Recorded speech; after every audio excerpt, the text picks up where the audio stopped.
only been on the call for less than a minute. You already turning heel? Yo, what's the motherfucker with the preferences and I didn't say that. My bad. This is the Straight Shoot Sundays. This episode, I'm the first episode of the year actually that we're back. And it's funny that neither one, so as much as that we both watch wrestling, it's funny that for this episode, neither one of us have a wrestling shirt on. The irony of that, you know what's funny is I was gonna wear one earlier, but today was Trayvon Martin's birthday. Well, Friday is Trayvon Martin's birthday, and I wanted to, just show my support to the Trayvon Martin Foundation. If you want to go, TrayvonMartinFoundation.org. If you want to join the fight for racial equality, I'm sorry, I'm getting texts at the same time. If you want to join the fight for racial equality and fight social injustices, everyone who's listening to this, if you're an ally of the African American community, please go to TrayvonMartinFoundation.org. So I had to get that out of the way. You know how to get mine in, Yeah, go ahead, man. That's what we're here for.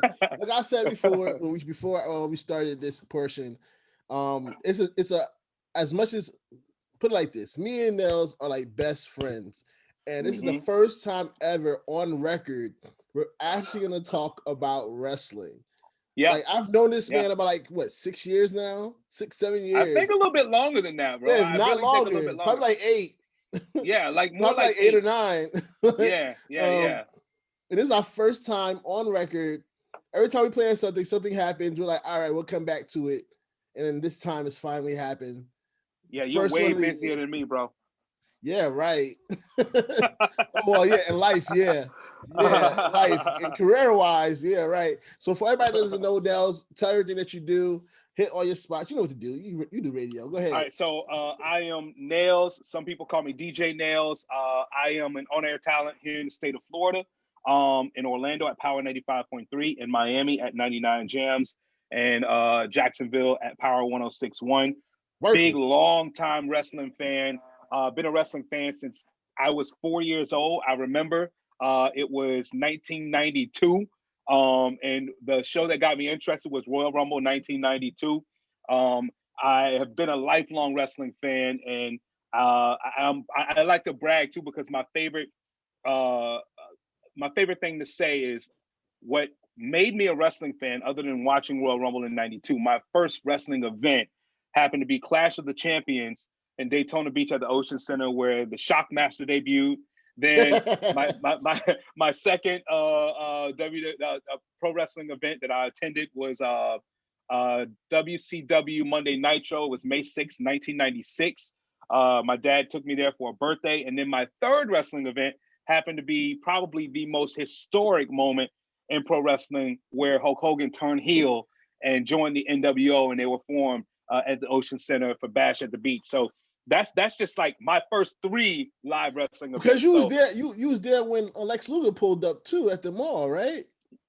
No, that was in we were there in the mall, but we didn't attend Nitro that night. Okay. And we saw the setup and all that stuff, but our family, apparently the plane was supposed to leave within like that 3 hours. Now, mind you, this was back before before 9/11. So before we had to do all the extra security checks and all that stuff, you could literally run up to the airport, go on the tarmac, and get in your plane, So we were up there visiting some family at the Mall of America, and I saw the WCW stuff out there, and I was like, this is pro wrestling. Like, it's a wrestling event going on, and I didn't know what it was. I don't know who was going to be there. I did see an advertisement that said Hulk Hogan was going to be there, and I'm like, oh, Dad, can we stay? And my dad's like, no, boy, get your ass over here. Let's go. We gotta go. And I'm like, all these people here to watch wrestling, and right. I didn't get to go to that one, but I could say I was in the area, and I had been there for the first WCW Nitro, but I didn't attend the first WCW Nitro. Definitely. So one of the things I always ask people that come on Straight Shoot Sundays is, what was your first memory of wrestling? What got you on into wrestling? Oh man, my first memory of wrestling. Damn, that's a good question. Like I said, my first pay-per-view I watched was Royal Rumble 1992. And if I'm not mistaken, I think that was the year Ric Flair ended up popping up in WWE, or F at the time. Don't quote me on that, but it was just the glitz and glamour that I saw from, excuse me, the glitz and glamour I saw from just the fans, how they emotionally connected to it. And I remember walking in the living room. I had to be 4 or 5 years old. And my grandma, God bless her soul, and my grandfather, God bless his soul, they used to watch wrestling all the time in their living room. And this was back in the day when we had floor model TVs in our grandmother's house. And I remember walking in. Yeah, exactly. We had to use the remote or get up and go turn the TV with the knob. We're dating ourselves right now. But talk about, did you have a TV that said UHF and VHF? Sure did. To this day, I don't know what UHF is and what VHF is. Don't any of us know what UHF is.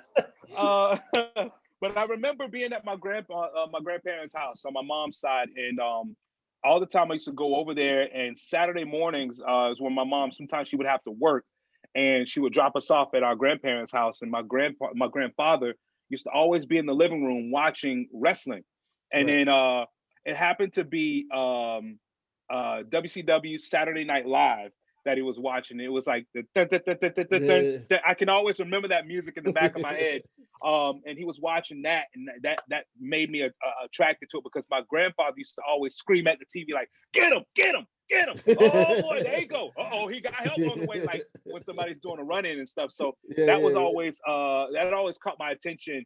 How my grandfather was always so intrigued and into it, and then my grandmother was the same way, and she already had a high-pitched, loud voice. And then, like I said, 1992's Royal Rumble, I was like, oh my God, this is amazing. And then from that point forward, I've been a wrestling fan. And I mean, there was a little point where I fell off a little bit because I was undergrad. Everybody fell off at the exact same time. I'm starting to feel like it. Mm-hmm. And it was around that time where it was like people like, it was like 2005, 6, 7-ish or whatever. Yeah. Or it might have been before that. It was like a time where like we had like people like, I mean, some of the names, and I don't want to bury these guys because I don't know them personally, and I wasn't like really around to watch them like all the time like I did back in the day, and then I am now. But you had people like Tyler Rex and Paul Burkhill and people like that. Like you don't remember those names, right? And I'm not trying to bury their contributions to the business or anything, but that was an era where I didn't really watch like that. It was definitely a tough time. Shout out to Tyler Rex, who recently had a transgender change, and now I saw that. I didn't catch her name, but shout out to her, and her wife is supporting her, and that's a great move on their behalf, being yourself, and we're seeing that a lot in wrestling. Speaking of, one of the people that I think they have a Dark Side of the Ring coming up is Who's Better Than Canyon. I don't know if you remember Canyon from WCW. Canyon. I do remember Canyon. Yes. Who's better than Canyon? Yeah. Nobody. I want to say Canyon was also Mortis for a little bit too. Yes. Yeah. Okay. Because he was with Adam Bomb. I forgot what Adam Bomb's alter ego was in WCW. Raph. It was Raph. Raph and Mortis. And then they switched it over. And he started being DDP's like he was the his stooge, pretty much. He basically was that times what's that dude that used to walk around with Miz? Dang. Do I used to act like Miz recently? Oh, Damien Sandow. He was that times Damien Sandow. Think about it. Wow. Dude. He was the very first. God, you're taking me back. Oh, he was. He was Damien Sandow before Damien Sandow. Exactly. But Damien Sandow took it to a whole nother level, man. He was so over. He was so over with that gimmick. Yeah, I wonder what he's doing right now. Last I remember, he was in NWA. Okay. I hopefully see him. Well, speaking of NWA and the change of wrestling right now, because we're changing the world. Here you go. What do you feel about this whole partnership? I think it's pretty cool. I mean, you know me, and this is off our conversations that we have on text messages or even on the phone. Me and G was going in that night because he's been. And it's cool. I think it's great for not just for the business, but wrestling fans. Like I really hate how the internet wrestling community tries to pit each other against each other because someone's a bigger fan of WWE than they are AEW, and vice versa. I always want to say this to every wrestling fan who always tries to say you have to pick one. Everything is so good. You can watch every fucking thing. You can literally watch. You can watch Raw Monday. You can watch Impact Tuesdays. You can watch AEW and NXT on Wednesdays. You can watch AEW on Tuesday. You see what I'm saying? Like, you can watch, AEW Dark on Tuesdays as well. Like, it's so much wrestling out there. And who, if you would have told me 5 years ago that we would have wrestling on pretty much every night of the week, yeah, I would call you high. I'd be like, yo, give me some of that weed you've been smoking, because that shit's hitting hard. But I just love the idea that, WWE, obviously, we know that's the Broadway of the pro wrestling world, right? It's what made a lot of the boys and the girls wrestle. Like today, growing up watching what we're seeing on WWE, but also in the same token, you have something like AEW, who is, I wouldn't even say arguably the second biggest wrestling promotion in the world. They are, in the country at least. But they're also like reaching out to other big pro wrestling companies, and they're trying to work together. Kudos to them, man. That's pretty dope. This is something that we haven't seen in a very long time. I remember back in the day, WCW, they used to have a partnership with New Japan Pro Wrestling and other wrestling promotions as well, and bringing people in. They used to swap talent and all that. And I think this is really dope. Yep. Yeah, this is really bringing those days back. And honestly, like, I have an uncle who used to watch wrestling too all the time, and he fell off for a little bit. And he was flipping through the TV one day, and he heard Jim Ross's voice, and he heard Tony Schiavone's voice on TNT, and he was like, "What is this? Oh man, this reminds me of WCW." And he FaceTimed me. He's like, "Let me tell you." He's like, "Let me tell you. I got this wrestling promotion. It's called AEW. You might want to watch it. Sting on there too." I'm like, "Oh, you remember who you're talking to?" Like, I know. I've been watching this show since October of 2 years ago. Like, so. But I salute to AEW for this. I think this really opens the door for, remember back in like the late 90s, mid 90s, late 90s, pro wrestling was so hot. Like I remember the highest rated episode of Monday Night Raw was in like May or March of 2008 or something, 98 or something like that. And it was like 10 million people watching at one time, right? And now today, because we have so many different ways that we can consume pro wrestling, you have the wrestling blogs, you have Twitter and Instagram. We can go to the Instagram and watch a clip of what happened that night just minutes ago, So not as many eyes are live watching it live, because we have those different venues to watch it and consume it, but also DVR and stuff. I think this helps the pro wrestling business, and this is why. Because it gives us something to want to look for, and we look forward to this happening, so it gives us a reason to feel like we have to watch it live, because we don't know what's gonna happen. We know what's gonna happen is gonna be something spectacular and unexpected. So that's why we have to watch, because we could be the first people to hop on social media and talk about what just happened, which is equivalent to which is equivalent to what we used to do back in the day when we were in middle school, and we were watching DX, and we were watching Stone Cold, and we were watching Undertaker and The Rock do their thing, and we were watching the NWO beating up on WCW guys. We would watch it, and we would go to school the next day and talk about it in the lunchroom with our boys on our way to class. I was getting suspended from school telling people to suck it and doing all that, right? Stutters and low blows. That is equivalent from back in the day. That's equivalent to today hopping on Twitter and being the first people to talk about what we're seeing live on AEW or Raw or SmackDown or NXT. Yeah, definitely. And I agree with you. And to your point about your uncle, and that's the thing when people criticize AEW for bringing back too much of WCW elements like Sting and Tony Schiavone, and because we got Jim Ross up there, you gotta understand that there's still core base of fans that left wrestling alone, that could hear that voice like your uncle did, that could see that face paint. I'm like, oh, I remember this. And just like that, capture that audience for 15 minutes, and you got 15 minutes to entertain them and have them come back again. Like, the reason they left was the reason they left. You don't know if whatever they didn't like from one company to the other. Just seeing that familiar face and familiar voice is going to bring them right back into the fold, and that's what I feel like they try to capitalize. That's a double-edged sword too, because sometimes we'll see somebody who we used to always watch growing up, and they don't look like what they used to. Hence the Chris Jericho situation. Now let's give Chris Jericho his roses, because Jericho is one of the GOATs. And AEW did the smart thing by they put him on first when NBA was over. AEW came on. Chris Jericho was one of the first talents they saw. They hear Tony Schiavone's voice. They hear Jim Ross's voice. Yep. They immediately remember, oh my God, I used to watch them back in the day. I'm hearing this voice. And now you got someone from WCW's golden era and WWE's golden era, and you got them combined. And then you got one of the GOATs that people know because he's cross-platform so much.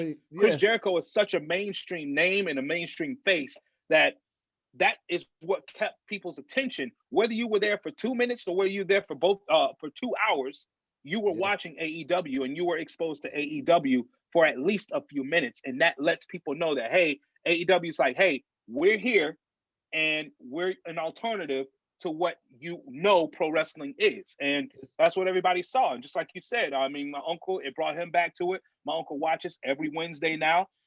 He's also watching NXT. He's also watching Raw because he knows my boys Ricochet. He knows Dawkins and Tez over on Raw, on SmackDown on Friday. So he's watching like he used to back in the day. I mean, my uncle used to have the illegal scrambler. So we used to sneak and watch pay-per-views illegally back in the day. We had the box. We had the black box that you had to connect to. Yeah. Switch and turn it on. I think we're incriminating ourselves right now. So WWE, please come out. Statute of limitations. That was a long time ago. I have the WWE network now, and I'm subscribed to Peacock. So don't come after me. I got Verizon with Peacock. We got it. So you mentioned that regardless of his current political views and his, whatever he's doing, Chris Jericho is one of the GOATs. I had this conversation. I don't know if me and you had this conversation off, outside of this. Who do you think is the greatest of all time? Like top of the list, hands down, in ring, on the mic, match quality. You have to check off all the boxes. Not, he was great talker, so he's good. Nope. Check off all the boxes. All the greatest well-rounded pro wrestler of all time. Yes. Man, because and this is a tough one for me, because when you talk about pro wrestling, like for someone who's outside of the wrestling world, who's not a wrestling fan, and loves this business so much like we do, we always ask them, what do you mean by best wrestler? Are you talking about the one who took it to the next level, who ended up becoming super famous off of what he did in the ring or off of what he did on the microphone? Oh, you're talking about the best talker in wrestling. You're talking about the best look. You there?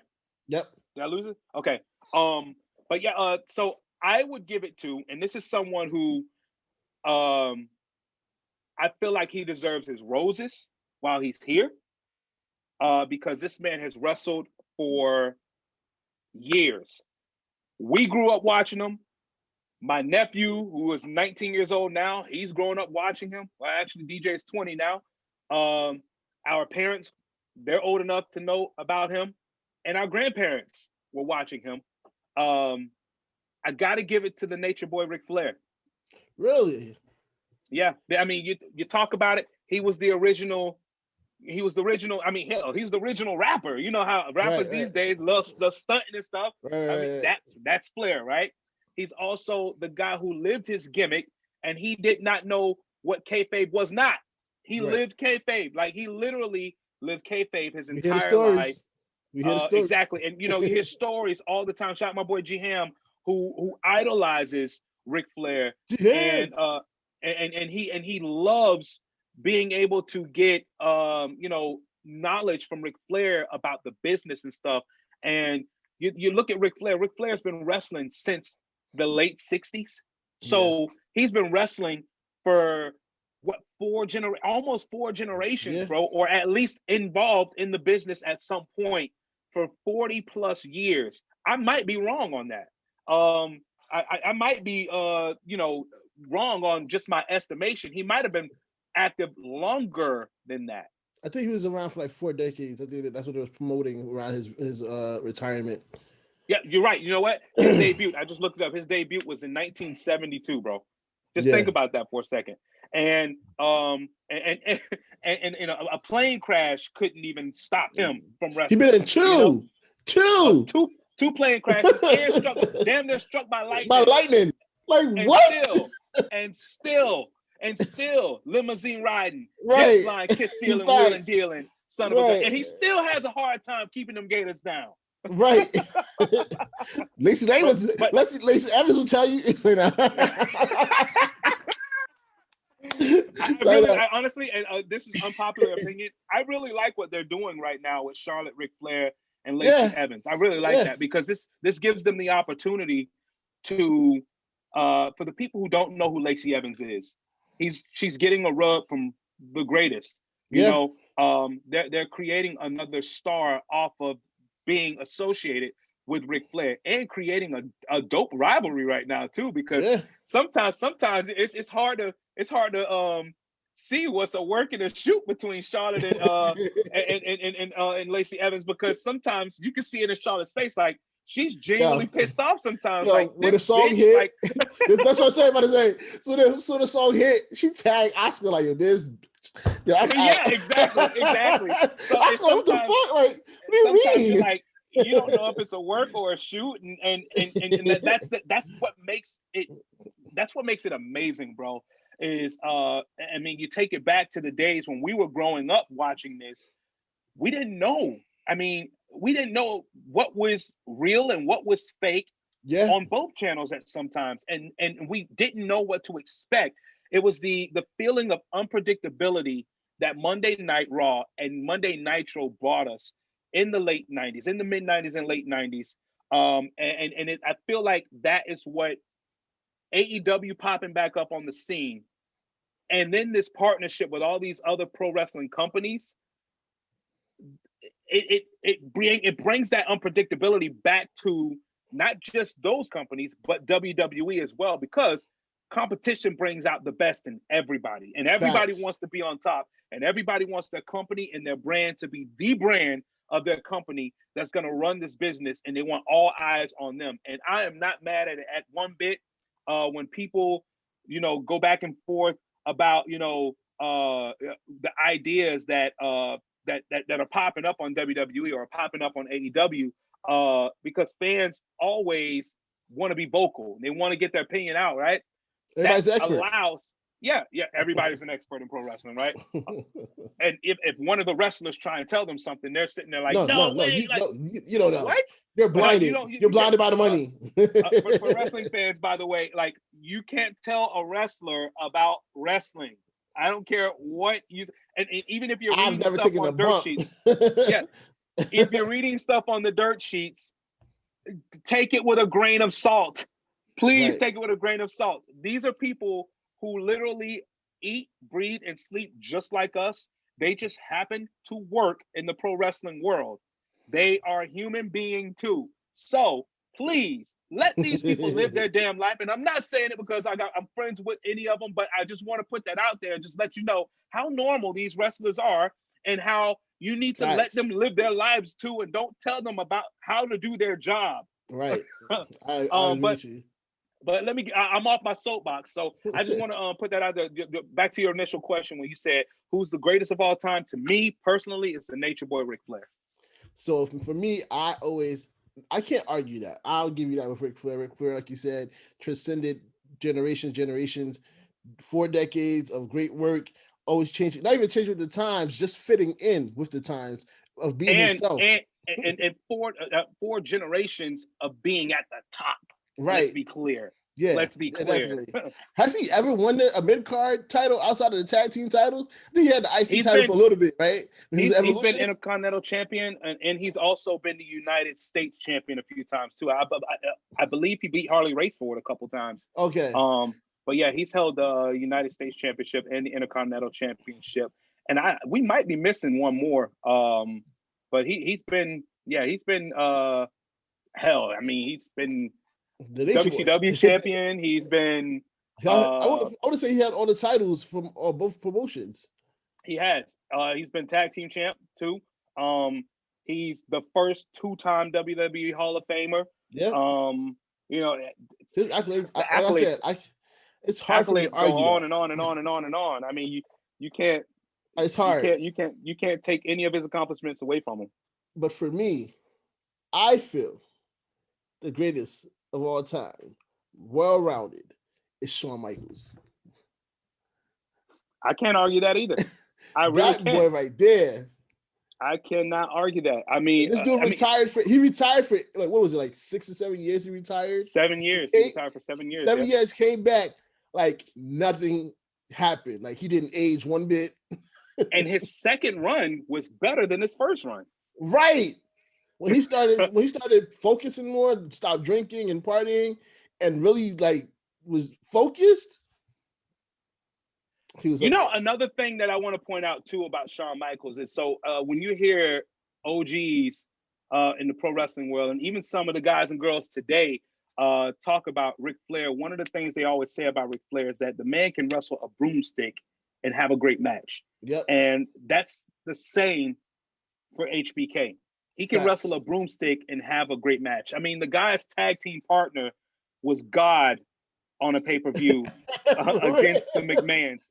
And it was a damn good match. That was outlandish to see, but it was entertaining. It was entertaining, which is the E in WWE, right? But that's the point I was going to make, because you mentioned Ric Flair, but Ric Flair mentions that he sees Shawn Michaels as that person. Yeah, I remember seeing that. And that's a great, like, can you imagine? Like, the sad part about that is Shawn Michaels isn't active anymore. So Nature Boy putting you over, I mean, it's great. I guess, that's a feather in the cap right there. Right. But he's not active anymore. I think what people should ask now to Nature Boy, Ric Flair, and Shawn Michaels is, who's the best worker on the mic and in the ring right now? Who's your answer? Right now, the total package? On the mic and in the ring. I honestly would say Adam Cole. I can see Adam Cole in that role. Okay. He's great in the ring. He hasn't had a bad match. He's carried whoever he had to carry. He can talk on the mic. He has the charisma. Even if he's like an afterthought, like they had, not to say an afterthought, but he's not the prominent focus as a champion. You're still right now focused on him. You know what I'm saying? Right. Like you want to see what Adam Cole's gonna do. You want to see what Undisputed Era is gonna do because Adam Cole is there. No disrespect to the other guys there. They all hold their weight, but Adam Cole is the guy that you look at. You're like, all right, he's the person that's gonna be next as a superstar when they give him the ball. And that's just my opinion. I see what I can't disagree with you, but that's not my pick. Who's your pick? My pick, and you're gonna be like, wait, what? My pick is actually Rhea Ripley. Rhea Ripley can talk on that mic. She has the look. She's believable. She gets in that ring when that bell hits. It's all action, hard hitting. It's you believe it. People who are not wrestling fans, when they turn on the TV, they see her on the TV, they're like, whoa, who is that? Like Rhea Ripley is, to me, Rhea Ripley is it, right? Like she has it all. And that's just me being a fan. Like, I'm not a professional. I'm not a professional wrestler. I'm not in the business or anything, but me as a fan, like, I feel like Rhea Ripley is forgive me for saying it, Rhea Ripley is that bitch. Facts. I don't argue that. Have you ever thought about becoming a wrestler? I think back in the day, obviously, I think all of us wanted to be a wrestler at some point, right? I think a lot of the guys and girls who, exactly. I think a lot of the guys and girls who are wrestling right now used to do the same exact thing that we did. I mean, I just talked to Drew McIntyre a couple weeks ago to talk about WrestleMania, the 3 WrestleMania announcement back to back, and then Royal Rumble coming up on that Sunday or whatnot. And we were talking about how our stories are almost exactly the same. Growing up watching pro wrestling and wrestling pillows in the living room while having wrestling on TV, and using, he would say his brother, but me, it was my cousin, as a tag team partner. Like I tag in and he'd get in the ring and have his part of the match and whatnot. And then when I was in, I want to say elementary school, one of my close friends, his name's Sammy Ware. So he was a big wrestling fan too.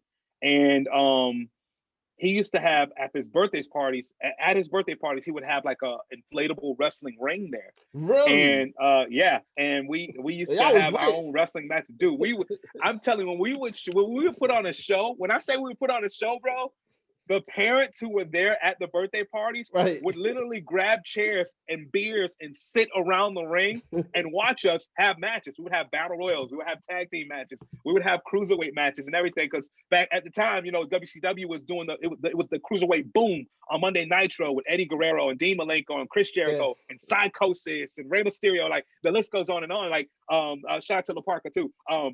But we were watching that and we were emulating what they were doing, but we were doing it in a safe way in an inflatable ring. We knew how to, you know, I felt like we was really training to become wrestlers, and I think that's where it stopped for me. Like I never really wanted to. I've always wanted to, you know, be, you know, in a WWE ring and stuff like that. But as I got older and I realized that how taxing that is on your body and those men and women that they're on the road, like, you know, right now, obviously not on the road right now, but, you know, on before COVID and even watch after this world gets back to normal or somewhat the new normal, they are on the road 5 out of 7 days of the week. And one of the things I always like correct friends who aren't wrestling fans when they use that F word, I straighten them real quick because there's nothing fake about what they do. Now, scripted or predetermined finish, I'd prefer that when you're talking to me about pro wrestling, because these men and women are literally on the road most of the year, away from their families, missing their kids growing up, missing important games and soccer matches and stuff like that with their kids. But then also taking and just to entertain people in the masses. And you know, when somebody says the F word, I'm like, bro, get in that ring and take a bump, like hit your back on the canvas in there, or run and hit that rope. Like that, it hurts. It hurts. And if you're not trained to do it, you're gonna be sore for a lot of days. I remember I was I think it was New Orleans, WrestleMania 30. It was in New Orleans, and I was there for Radio Row, and I did interviewed bunch of guys there. That's when me and Roman met for the first time. Matter of fact, the Shield. Yeah, you couldn't stay though. Big E. None of like it was really dope. And I asked my guy Joe, who works at WWE still to this day. I asked him, yo, can I get in the ring and like run and hit the ropes? He's like, yeah, go ahead. And I see him with a little smirk on his face, like, sure, go ahead, go do it. Like you know that there's like one of those smirks, like. Yeah, go ahead. He was like, I know what's about to happen. Also, I run full speed and I hit them ropes. And immediately when I hit it, I was like, oh, those ropes hurt, bro. They hurt. I was tempted to take a bump, but I remember I heard another guy, I think it was Sam, matter of fact, Sam Roberts. He said, what was it? He was like, yeah, man, I hopped in there and I took a bump and I almost shit myself because it hurt so much. Like you hit a bump, you literally like your whole body feels like you just were in a car accident when you're training to do that stuff. So I get offended when people say something like they talk trash about the pro wrestling world because fake, no, there's nothing fake about it. Now, predetermined finishes, that happens, but let me fold a chair and hit you on the back with it, gimmicked or not. That's gonna hurt. Let me throw you through a table, that's gonna hurt. You know, go and hit the ropes, it hurts. Take a bump, it hurts. You know, so and they do that 5 days out of the week. You know, some of them go train as soon as they have shout out to my boy Jason Cade, who he works in the indies, but he hasn't been working anywhere since the whole pandemic.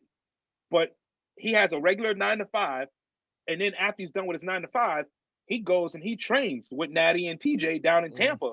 And he's in there training, and Natty and TJ are training, and Liv Morgan's training, and Lana's training. And like when they're not on TV training, a lot of them are still in a wrestling ring, training, taking bumps and running and hitting the ropes and stuff like that, bro. And that it's taxing on your back. It's really taxing on your body. I mean, you look at some of the wrestlers today, like Kurt Angle. I've seen him walk. It looks painful the way he walks. The Big Show looks painful the way he walks. And that's from years and years of sacrificing their bodies just to entertain cats like me and you, you know? So I just wanted to put that out there for anybody who calls it fake, you know? But yeah, I do love the idea where you said Adam Cole is one of the best out there. I mean, he is. He has the look and everything. And then you have Rhea Ripley. To me, Rhea Ripley is literally like, when you talk about a female wrestler in 2021, that is the female wrestler of 2021. But obviously, you know, you got the boss, you got Sasha Banks. Hold up. You talking to hold up. But you got Sasha, you got Bianca. Hold up. I was about to go through my Rolodex. You know, I got to shout out the homies too. I got to shout out Bianca. I got to shout out Charlotte. I got to shout out Becky Lynch. I got to shout out the woman who literally put WWE on her back during this whole pandemic.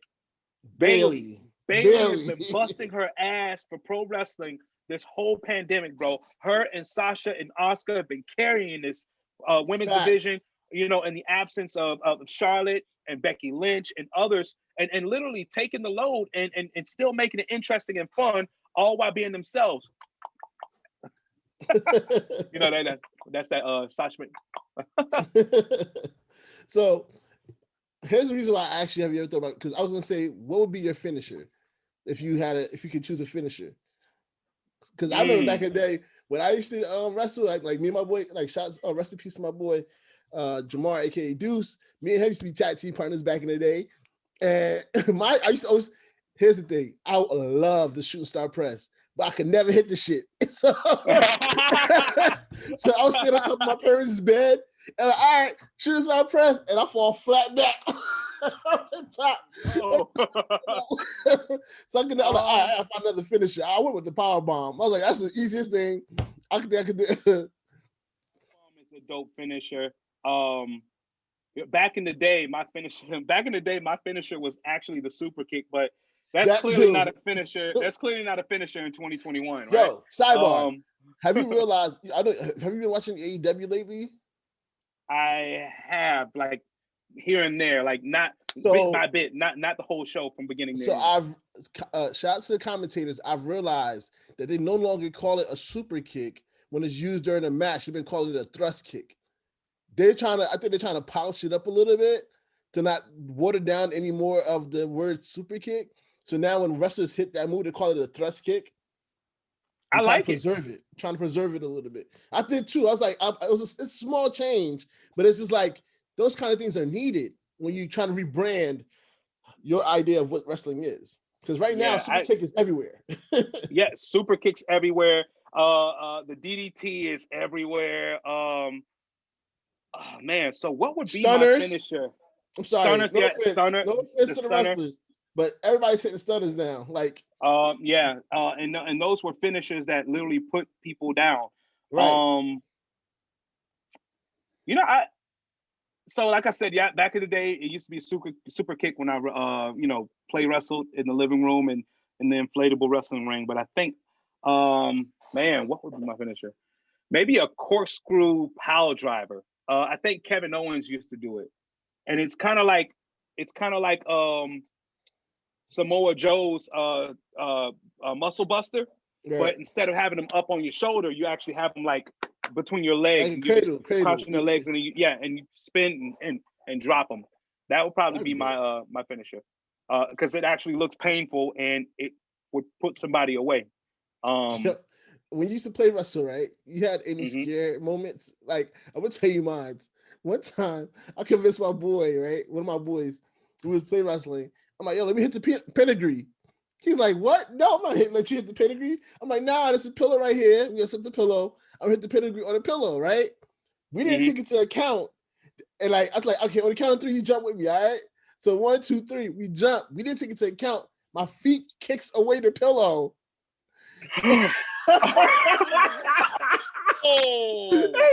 Smack it to the floor. Oh my God, yo. Oh my God. Was he out? No, because I didn't put my full force into it. But like, God, thank God. Oh my God. Yo, I'm scared for him, and that was years ago. Damn. Yo, when did that the pillow move? I was like, oh snap.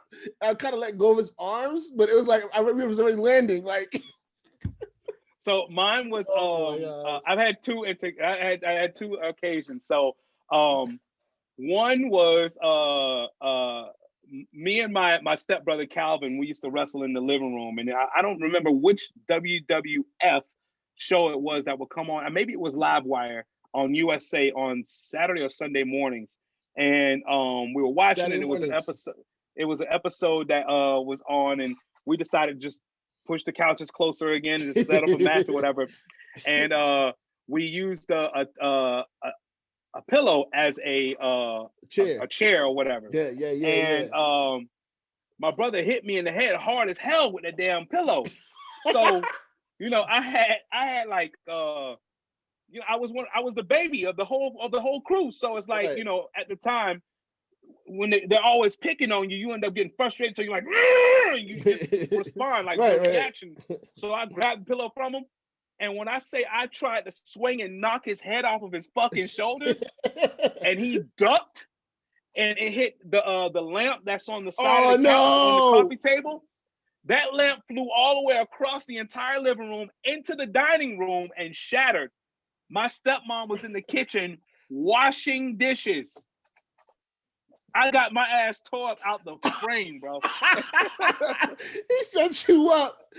Yeah, and then the other occasion was I was wrestling my nephew DJ, and I might have been in middle school at the time, and DJ was like, oh my gosh, DJ was like 4 or 5. No, I was in high school, and DJ was like 5 or 6 years old. 4 or 5. It's like 5 or 6 year olds, 5 or 6 or 7 year olds, and I picked him up, about to power drive him, not power drive him, but power bomb on the couch, and he put his hand back as he's going down. He put his hand back like this to kind of like break soften his fall, and I caught his arm going down, so I saw it. So I decided to, instead of put the force behind him, I just let him go, and he still popped his arm out of place. Oh my God. He popped his shoulder out of place. No, I'm sorry. Yeah, he popped his shoulder out of place. And then he popped it back in. Like he moved and it popped back in. And come to find out, he's double jointed up there. That's why that shit happened. But it freaked me out. Like I was like, oh my God, I just killed my nephew. I'm gonna go to jail. I'm in high school. I can't go to jail. I'm gonna get raped. All this stuff, So it's like all that stuff in my head. I'm like, oh my God, no. But those are the two altercations I had, interactions I had that I thought I was like done. I was done. Yo, everybody that's watching right now, this is like me and Nailz all the time. Shout out to our boy G. We the Undisputed Era behind the scenes. Yeah. This is actually, this is genuinely our conversations. You literally turn the you just turned the camera on. You happen to set up a Zoom, and when I was talking, said that too. Like we should turn the camera one day and just follow us on our trips. Like, oh my God, miss our trips. So the wife said we have to take Wrestle Kingdom has to be a guy's trip because she doesn't want to take the trip with us. Okay. I already told Tomatonga. I told Tabita. I like, yo. I hope Wrestle Kingdom, the time where everything opens back up, Wrestle Kingdom is lit. I hope the Universal Studios over there is ready and stuff, because I'm literally coming over there, and me and the boys, we're gonna turn up with y'all and everything. And he's like, yeah, come on, both of them, Tomatonga and Tamalalo. They were like, yo, come on. Yo, I've been wanting to Wrestle Kingdom like forever. And it's just like it never falls into place, but I have to go to Wrestle Kingdom. Like I have to be there. I that's always been one of my dreams. So I will say this: growing up, I wouldn't say not naive, but I was unaware of how big the wrestling world was. At the time, right? When I got in college, is when I realized, oh, it's more than just WWE, more than just TNA at the time. It's more than the former WCW. There's a whole world out here, and I was exposed to the Indies and Wrestle Kingdom at New Japan, and knowing the OVWs and all that stuff. Like, I didn't know about that growing up. I only thought it was WCW, WWF, and they would mention ECW, New ECW. Japan. They would mention and ECW, and they would mention New Japan as well. But those were the only four that I knew that were wrestling companies. But I didn't watch New Japan. I only watched WWE, WCW, and ECW. I used to have to wait late night to watch ECW because my mom didn't want me to watch it. But after she would go to sleep, I would have it turned on. And then you turn the volume down. Yep, exactly. I used to love to wait and see Beulah McGillicuddy and Francine on the TV. And then and then flip over and see BET Uncut too. Right.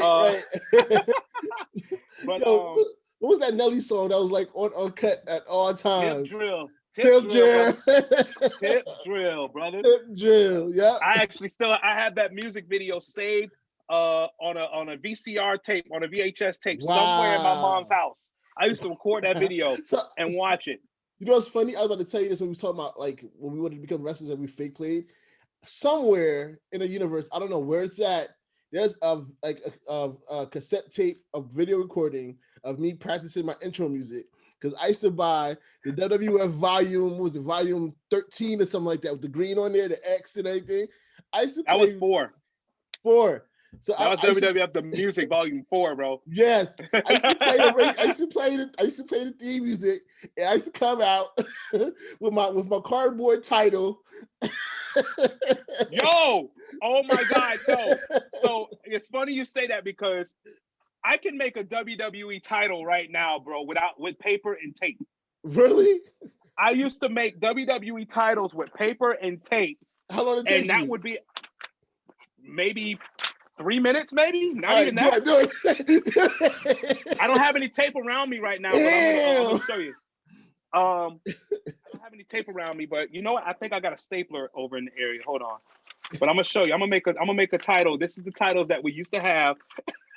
Bro, I feel like a kid all over again right now. Yo, you gotta do it. Do it for the gram. I'm gonna do it for the gram. I'm gonna do it for the podcast. Do it for the podcast. But this is how I used to make the titles. Which title you used to make though? Which one is your favorite? Which one is your favorite? My favorite title of all time. I know it might sound weird, but you might agree with it once you see it. The WCW TV title was so dope. Yeah. But the Winged Eagle was my favorite title. Winged Eagle or the Big Gold Belt. Hold on one second. Let me grab this staple real quick because. So, guys, like I said, this is me and Nailz all the time. Shout out to our boy G. I found tape. She found tape. I found tape. We're good. So this is us all the time. People that know us always tell us that we should have a podcast together because we're like hilarious. When I tell you about the time that I seen Undertaker wrestle for the last time at WrestleMania, it was with this guy. Yep. And you cried. I did. I tell him that all the time. I am not ashamed. That was the first person. That's the first wrestler I remember watching at 3 years old, and I got to see him retire. I seen him in his debut, and I got to see him in his retirement. You know, and selfishly, and afterwards, forget all that stuff that happened.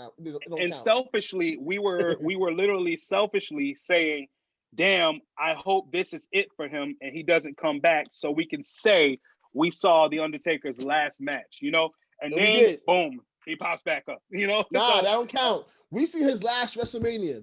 That's what matters. Did we? Was that his last WrestleMania? Didn't he come back and do one more match? That shit with Cena doesn't count because all he did was like chokeslam Cena and walked out. It was a match though, Blue. I was there for that too. How about that? Oh yeah, you were. That's right. I was there for that too.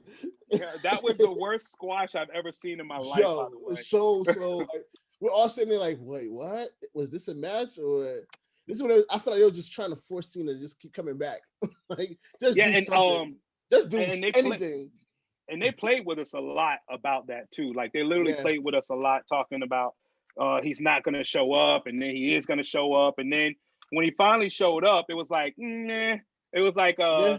you know, one of those like, dude, we know you're just here to pop the crowd, and you're gonna go about your business because this match is. Who the hell is gonna bury John? Who's gonna beat John Cena that bad? Like he literally buried John Cena, and John Cena did it willingly. But still, it's like we've seen John Cena in squash matches, and those squash matches were better than that one. Him pinning. Yeah, exactly. So, but without any further ado, Blue, I present to you the championship. Oh, you needed some markers? Oh, yeah, I'm telling you, bro. I used to literally make my own wrestling belts out of paper and tape, and we would sometimes draw on them or whatnot too. But this was always our titles. You can literally put it around your waist. Right. You can tie it up, you know, or tape it you can wear it on your shoulder. You know, like this was our belts, bro. This is how we used to wrestle. Yo, that's awesome. Yo, I'm literally feeling like a kid all over again because this memory right here, bro. There you go. Straight Shoe Sundays champion right here. DJ Nailz. Yeah. Give it up. I'm so over right now. I think that's the perfect way to end this. Thank you for joining us. Thank you for becoming our champion. Thank you for being our champion on Straight Shoe Sundays. We'll see you around. So over. Too sweet me, bro. Too sweet me, bro. That's the end right there. Boom.